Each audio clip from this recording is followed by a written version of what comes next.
The city of Ecorse is breaking its silence on a problem-solving investigation. Tonight, they're saying they made a mistake, a $10 million mistake. Here's problem-solver Scott Lewis. Scott? Huel, I asked Ecorse city officials to show me the money. Now the guy in charge of a multi-million-dollar demolition job says the money was never there. I'm not through talking. I'm just asking a question. Through answering. Is this a council meeting? I'm through answering. A packed house and some heated moments at the Ecorse City Council meeting. And a lot of folks are here to find out what the mayor and this man have to say about my problem solver investigation. You'll hear all about it in a minute after a quick recap. Last week, the problem solvers exposed an environmental and financial mess in Ecorse. It involves a shady contractor named Tom Carter, a guy with a long criminal record and a history of fouling the environment. What's that? Ask the mayor. I want to ask you, you left a mess down there. Whoa, hey. I didn't leave a mess down there. You ask the mayor, okay? Have a good day. The city hired Carter to tear down an old steel mill, but he left the job unfinished with piles of debris everywhere and more than $500,000 in unpaid bills. But how could that happen? The city had claimed there was $12 million worth of scrap metal in the old factory, enough to pay for the demo job with millions to spare. Jay Strasner chairs the agency that ran the demolition project. Now he says there was only $2.3 million in scrap, not $12 million. These figures represented speculation of individuals who submitted bids for the demolition job.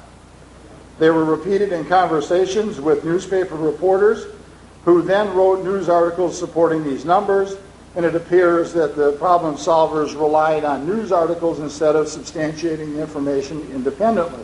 Now hold it right there, Mr. Strasner. You're the one who said it. You were quoted in not one but two newspapers saying there was $12 million, and you were running the show. Yes, I did say that, and I was terribly wrong. I was depending on the guesstimates that were given by contractors who said that there could be as much as 40 or 50,000 tons of scrap, and it turned out not to be the case. But how could you be off $10 million? Some Ecorse residents aren't buying it. It's a bunch of bull, because I think they have more money than they saying. Like you said, 12 million or more. Steve Torres doesn't buy it either. He originally won the contract to tear down the steel mill, but the city rescinded it and gave the job to Tom Carter. Torres is suing the city. I don't know how they would come up with that figure. How much do you think there was in there?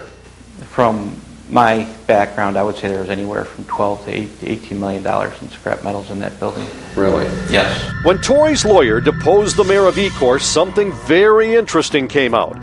According to the deposition, Salisbury has 3 social security numbers and a false identity, Larry B. Parker. The people of Ecorse want to know about that, too. Mr. Mayor, the 3 social security numbers.